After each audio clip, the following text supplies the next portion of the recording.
Hello students, welcome all of you after summer vacations. So before summer vacations we have finished your chapter 1 and 2. So what I will do is I will take a brief revision of chapter 1 and 2 before moving to the chapter 3. So now one more thing, that I have given you some summer vacation homework which I think most of you have not sent me. So please solve and send in my personal inbox all the homework which was given as summer vacation homework. Okay, so now we will move to your chapter 1, revision of chapter 1 and 2. So chapter 1 is matter and chapter 2 is physical quantities. So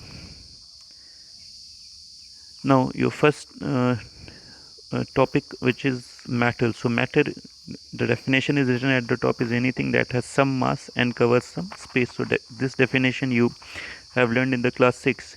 Now moving ahead, it is basically made up of tiny particles. These particles are called molecules. Now matter has three states: solid, liquid and gas. In solid, molecules are closely packed. So when molecules are closely packed, the distance among the particles will be less. So I am representing this distance by r. So when r is less, force of attraction will be greater. So this concept is used throughout this particular chapter. अगर जो r हमारा ज़्यादा हो जाएगा तो force of attraction automatically decrease हो जाएगा. These are the two things which you need to understand. Okay, so now जब हम सॉलिड की बात करेंगे, so it's shape and volume both are fixed. Intermolecular space is least. जब intermolecular space हमारा कम होगा, according to the relation force will decrease. So force of attraction is maximum, melting point is high. Okay, now coming to the liquid. So liquid intermolecular space is moderate. So intermolecular space ज़्यादा है as compared to solid. So इसका मतलब यहाँ पे force of attraction अपने आप थोड़ा कम हो जाएगा, that is moderate पहुँच जाएगा. Okay, now fixed and volume, sorry, fixed volume, no shape, not shape, which means volume तो fix है इसका, but shape fix नहीं है. अब देखते हैं कैसे. Suppose you have a bowl और यहाँ पे कुछ water आपका filled है. Now you have another glass. Now what you do is you pour this water into this particular glass. तो initially इस water का shape कैसा था, बाउल के shape का. जब इसको आपने water में glass, initially the shape of the water was shape of the bowl. जब उसको आपने ग्लास में करा, सो वो शेप कन्वर्ट होके कहाँ पहुँच गया, ग्लास के शेप का आ गया. बट अगर जो यहाँ पे 1 लीटर वॉल्यूम हमारा रहेगा, सो 1 लीटर वॉल्यूम यहाँ पे भी रहेगा. विच मीन्स जब लिक्विड को आपने बाउल से ग्लास में लिया तो क्या हुआ, वॉल्यूम तो हमारा फिक्स रहा, बट शेप पहले बाउल का था, अभी कैसा हो गया, ग्लास का. So this is what this point is trying to explain. Now coming to our last state of the matter, gas. So intermolecular space is maximum, which means force of attraction is least. These two things I think you are clear about this. So now both are not fixed. Now this can be understood by a simple example. Suppose this is your room and you are standing at somewhere here, and your brother is standing here and he has a perfume bottle with him. Now एक sprayer है हमारा. So initially जब perfume इस bottle के अंदर थी तो आपको स्मेल नहीं आ रहा था परफ्यूम का. ना what your brother done is, उसने इस परफ्यूम को स्प्रे कर दिया. ना विद इन सेकेंड्स इस परफ्यूम की स्मेल आप तक पहुंचने लगेगी. सो इसका मतलब क्या हो गया कि इनिशियली वो परफ्यूम जो था वो बॉटल के अंदर था, सो उसका वॉल्यूम कम था. बट जैसे ही उसने स्प्रे करा, उस परफ्यूम का वॉल्यूम आपके कमरे की पूरी जगह घेर ली उसने. विच मीन्स आप कमरे में कहीं भी जाओगे आपको परफ्यूम का स्मेल आएगा. Now one more thing is that initially perfume किस शेप में था, इस परफ्यूम बॉटल का जो भी शेप हो, it can be cylindrical, it can be circular. But जैसे ही आपने स्प्रे करा, वो जो परफ्यूम का शेप हो गया, उसने कमरे का शेप आ गया. सो विच मीन्स यहाँ पे volume and shape both are not fixed. Now we will move to our next topic or next segment, that is interconversion of state. So you can see that at the top, gas. Gas को अगर जो मैं liquid में convert करूँगा वो process condensation होगा, liquid को वापस एवेपोरेशन वापस अगर जो मैं गैस में लाना चाहूँगा it will be evaporation, solid को अगर जो मैं लिक्विड में लाऊंगा then it will be melting. You can see the arrow, the direction of the arrow is important. Liquid को अगर जो मैं सॉलिड में लाऊंगा it will be freezing, solid को अगर जो मैं गैस से अगर जो मैं सॉलिड पे जा रहा हूँ इट विल बी डिपोजिशन, अगर जो मैं सॉलिड से गैस पे डायरेक्ट जाऊंगा तो it is called sublimation. So basically ये होता कैसे है, मैं एक एग्जांपल लेके बता रहा हूँ। Suppose this is your solid and this is your liquid, आपको सॉलिड को कहाँ कराना है, लिक्विड में। सो प्रोसेस आप जानते हो, whenever you are asked to convert solid into liquid आप इसको क्या करना शुरू करोगे, हीट करना शुरू करोगे। ओके, अब हीट करने से देखें होता क्या है कि जब भी हम मॉलिक्यूल्स को जब भी हम इसको हीट करेंगे इस पर्टिकुलर, तो क्या होगा कि मॉलिक्यूल्स का काइनेटिक एनर्जी इंक्रीज होता है। काइनेटिक एनर्जी के ई इज रिप्रेजेंटेड बाई के ई। सो क्या हो रहा है हमारा, इसको मैंने हीट करना स्टार्ट किया, so your K E kinetic energy is increasing, your kinetic energy is increasing. Now as your kinetic energy is increasing, velocity will also increase. Now if velocity increase, the distance increases. Now if distance increases, force of attraction decreases. Now these are the 4 points which are most important. या अगर जो मैं पांचवा शामिल करना चाहूँ, I can write temperature. सो पहले हमने क्या इंक्रीज़ करा, टेम्परेचर। जब भी एरो ऊपर डायरेक्शन में होगा मतलब वो चीज़ इंक्रीज़ हो रही है। सो टेम्परेचर इंक्रीज़ करा, क्या इंक्रीज़ हुआ, काइनेटिक एनर्जी। फिर क्या इंक्रीज़ हुआ, sorry again I will draw it for you. Temperature, first we increase the temperature. So temperature से क्या इंक्रीज़ हुआ आपका, के ई इंक्रीज़ हुआ, के ई से क्या इंक्रीज़ हुआ, वेलोसिटी इंक्रीज़ हुआ, वेलोसिटी से क्या इंक्रीज़ हुआ आपका, डिस्टेंस इंक्रीज हुई। एंड जब डिस्टेंस इंक्रीज होगी तो फोर्स ऑटोमेटिकली डिक्रीज हो जाएगा। So these are the points which you must keep in mind to understand this particular thing. So अब देखिए क्या हुआ यहाँ पे, हमने टेम्परेचर देन हीट करना शुरू करा तो क्या हो गया, इंटरमोलिकुलर जो काइनेटिक एनर्जी है वो इंक्रीज हुई। एनर्जी इंक्रीज होने से वेलोसिटी इंक्रीज हो जाएगी एंड वेलोसिटी से फाइनली डिस्टेंस। इसका मतलब जो मॉलिक्यूल्स थे, ये जो हमारा सॉलिड है उसके मॉलिक्यूल्स थोड़ा थोड़ा डिस्टेंस पे आ जाएंगे, ऐसे कुछ अरेंज हो जाएंगे आके। अब होगा क्या, आप कॉन्स्टेंटली इसको हीट कर रहे हो, since you are constantly heating it, तो जब स्पेस कम हुआ, स्पेस इंक्रीज हुआ तो फोर्स और ज़्यादा हमारा डिक्रीज कर जाएगा।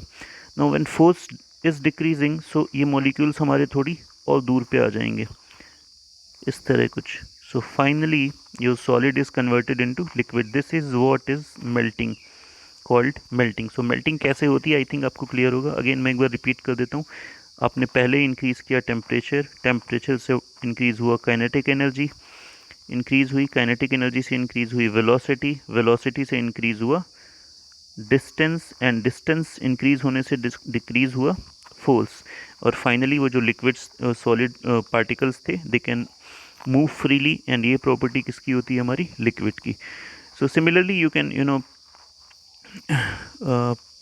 explain all those processes on the basis of kinetic theory of matter. So now we will study the kinetic theory of matter. So there are some postulates in this theory. Basically matter is made up of particles which are moving constantly. All the particles have energy, but that energy varies depending on the temperature. I think I have explained this particular theory very well to you, so I will again take a brief summary of this. जो पहला point है, matter is made up of particles and these are moving constantly.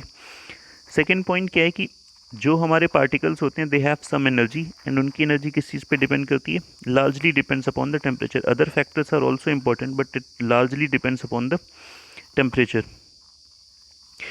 सो अभी हमने देखा कि जब temperature increase करेंगे तो काइनेटिक एनर्जी इंक्रीज हो जाएगी। अगर जो मैं रिवर्स करूँ, if I am decreasing temperature, kinetic energy will also decrease. So these two things you always keep in mind.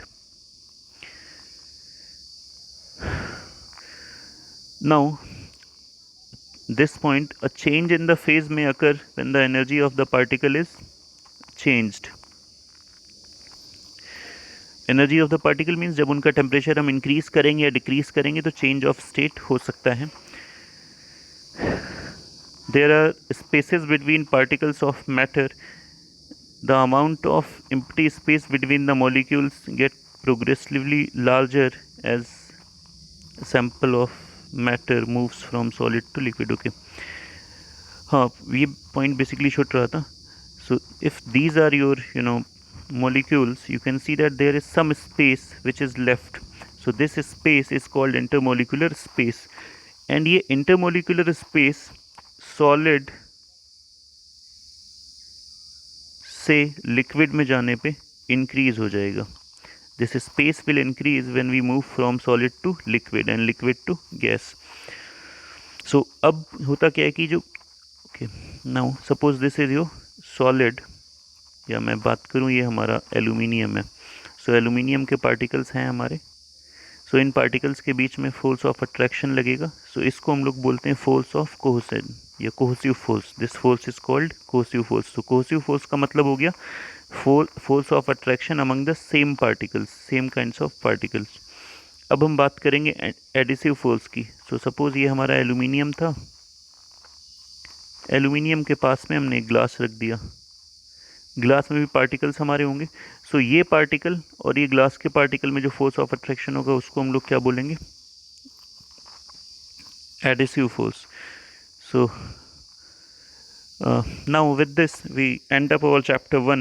Now we move to chapter 2, and chapter 2 is basically measurement. So in measurement, first thing that you have to determine is density.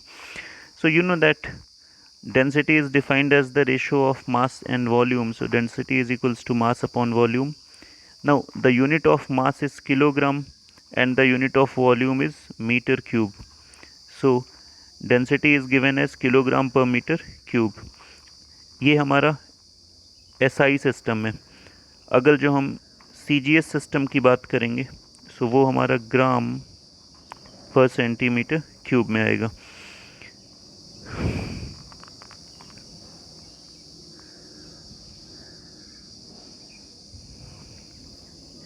Now our next topic is density of irregular solids. Okay, so initially from this particular formula, one more thing I would like to tell you. From this particular formula you can see that D is equals to M upon V. So इसका मतलब density हमें तभी पता होगी जब हम मास पता कर लेंगे एंड वॉल्यूम पता कर लेंगे. मास तो आपका फिजिकल बैलेंस से आप इजीली पता कर लोगे. फिजिकल बैलेंस हो गया या बीम बैलेंस हो गया, या बेसिकली मास के लिए आप लोग जाते हो शॉपकीपर के पास, तो कुछ हमारी जो डिवाइसेस रहती हैं, we can get the mass. Calculating मतलब मास पता करना is an very easy task. But problem कहाँ पे आती है? जहाँ पे आप वॉल्यूम की जब बात करते हैं. So your density is given by mass into volume. अब आपके सामने आ गया वॉल्यूम. मास तो आप डिटरमिन कर लोगे कैसे भी करके, बट जब वॉल्यूम आता है तो वॉल्यूम बेसिकली, वॉल्यूम के हमारे पास कुछ फॉर्मूले हैं, like volume of a sphere 4/3 pi r cube, volume of a cylinder pi r square h. इस तरह के हमारे पास कुछ फिगर्स होते हैं, कुछ फिक्स शेप होते हैं, उनका वॉल्यूम का हमारे पास फॉर्मूला है. जब तक फॉर्मूला है तब तक तो ठीक है. अब सपोज करो कुछ आपके पास एक ऐसा शेप आ गया, एक ऐसा सॉलिड आ गया जिसका कोई शेप ही नहीं है. लाइक यहाँ पे आप देख सकते हैं देयर इज़ अ स्टोन. अब सिलेंडर आपका कुछ इस शेप का होता है एंड इसके वॉल्यूम का फॉर्मूला आपके पास pi is equal V is equals to pi r square h है. तो रेडियस आपको पता होगी, हाइट पता होगी, you can calculate the volume. But यहाँ पे आपके पास एक ऐसा सॉलिड है जिसका शेप ही नहीं फिक्स है. तो यहाँ प्रॉब्लम अराइज होती है कि आप इस क्योंकि अगर जो हमें डेंसिटी कैलकुलेट करना है देन मास तो खैर ठीक है, बट वॉल्यूम हमें चाहिए ही होगा. But we don't have a formula for this particular solid to calculate the volume. So ऐसे केसेस में हम क्या करते हैं? We will use a measuring flask or graduated cylinder.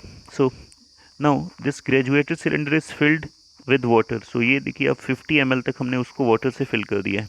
अब हम क्या करेंगे, जिस सॉलिड का जिस इरेगुलर सॉलिड का वॉल्यूम हमें चाहिए होगा उसको इसमें सबमर्ज कराएंगे. तो सबमर्ज कराएंगे तो ऑब्वियसली वाटर लेवल ऊपर जाएगा. सपोज ये वाटर लेवल हमारा 75 ml पे सेटल हो गया आके.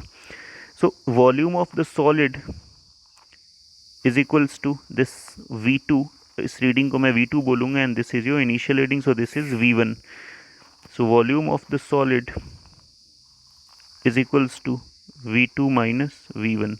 So V2 is 75 and this is 50, so you get 25. अगर जो मैं जनरल पर्पस फॉर्मूले की बात करूँ, so you this is the required volume.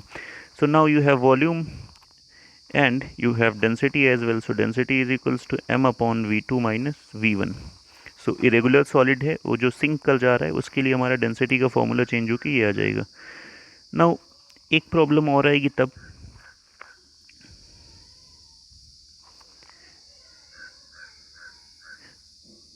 when you don't have when आपके पास एक ऐसा सॉलिड है जो सिंक ही नहीं करता है वाटर में. मतलब सपोज आपने एक कॉर्क का टुकड़ा ले रखा है, तो कॉर्क क्या होगा, वाटर में सिंक नहीं होगा. देन अगेन प्रॉब्लम आ जाएगी आपके सामने. तो क्या करेंगे हम लोग, now in this figure you have initial water level up till v1. this is v1.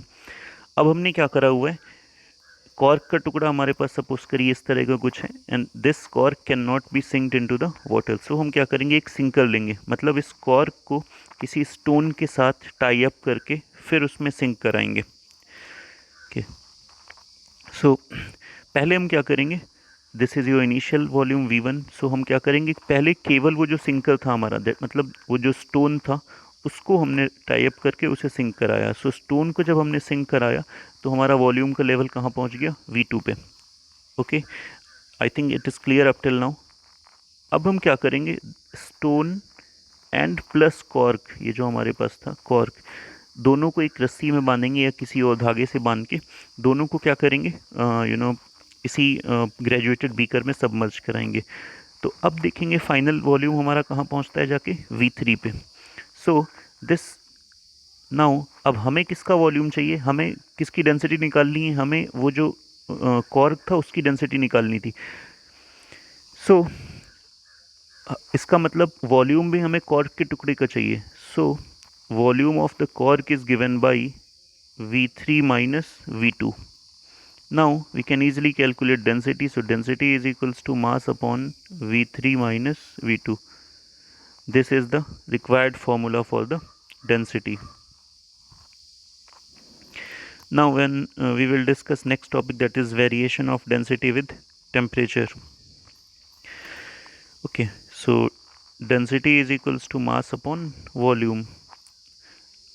Volume is the space occupied by an object. अब आप जानते हैं कि जब हम टेम्परेचर बढ़ाएंगे तो हमारा वेलोसिटी इंक्रीज़ होता है, काइनेटिक एनर्जी इंक्रीज़ होगा तो वेलोसिटी भी इंक्रीज़ होगा. ओके, मैं लाइन खींचता रहता हूँ यहाँ पे. ओके, वेलोसिटी हमने क्या कर लिया, इंक्रीज़ कर लिया. वेलोसिटी इंक्रीज़ करेंगे तो डिस्टेंस क्या होगा, इंक्रीज़ होगा. डिस्टेंस ये कौन सी है, डिस्टेंस बिटवीन द पार्टिकल्स. तो पार्टिकल्स के बीच की डिस्टेंस इंक्रीज़ हो जाएगी. इसका मतलब जो सॉलिड अभी तक ये पार्टिकल्स बहुत पास पास थे, एकदम पास पास थे, तो ये कम स्पेस ले रहे थे. अब यही जो पार्टिकल्स थे हमारे दूर दूर शिफ्ट कर गए, कुछ डिस्टेंस हमारी इंक्रीज़ हो गई, तो ऑब्वियसली ये जो सॉलिड होगा वो ज़्यादा जगह कवर करेगा. सो इसका मतलब ये हो गया कि वॉल्यूम आपने इंक्रीज़ कर दिया. डिस्टेंस इंक्रीज़ होने का क्या मतलब है, वॉल्यूम आपका इंक्रीज़ हो गया. सो वॉल्यूम हमारा डिनोमिनेटर में है. सो वॉल्यूम इंक्रीज़ होने का मतलब डेंसिटी क्या हो जाएगी, डिक्रीज़ हो जाएगी. So this will cause density to decrease. मतलब जब भी आप वॉल्यूम इंक्रीज टेम्परेचर इंक्रीज करेंगे तो डेंसिटी ऑटोमेटिकली डिक्रीज हो जाती. Okay, now our next topic is floating and sinking. So float basically दो कंडीशन होती हैं कि whenever the density of the object is greater वो सिंक कर जाएगी, density of the object is less वो हमारा फ्लोट करेगा. Now moving I will discuss some numericals for you. So when we talk about numerical, we basically have three types of numerical. So your first numerical, which is given in your book,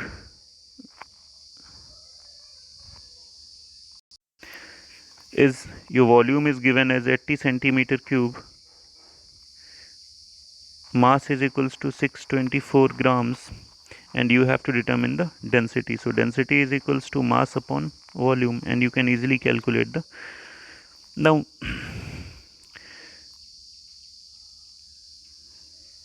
this is the simple calculation. Now if you have irregular solid जिसका volume आपको पता नहीं है,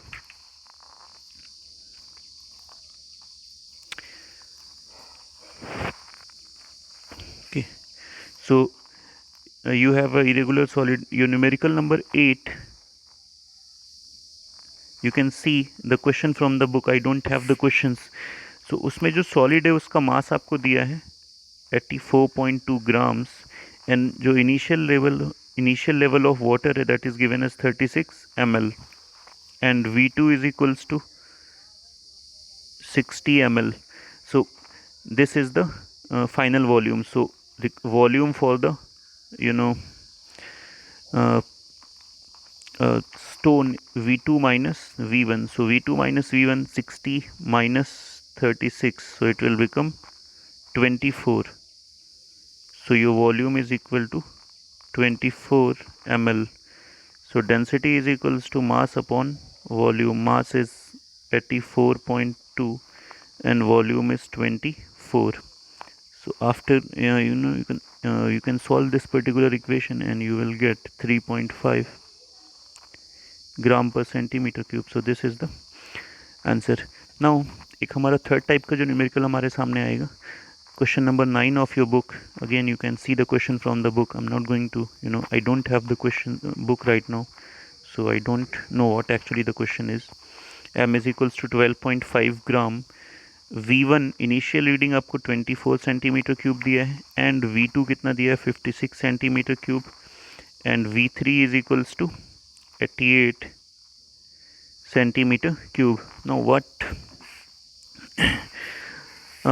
we have to determine the density of the solid which is not going to submerge in the water. So required volume is V3 minus V2, 88 minus 56, so ये आपका आ जाएगा 32. So 32 is your required volume.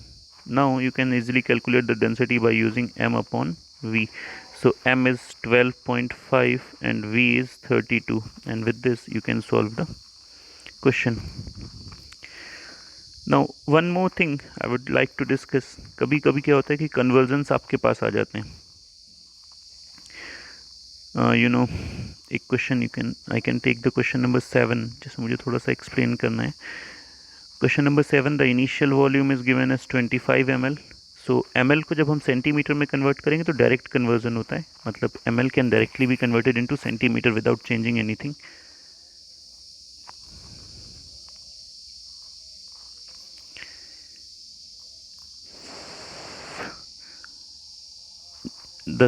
The mass of the solid is given as 22.6 grams and V2 is given as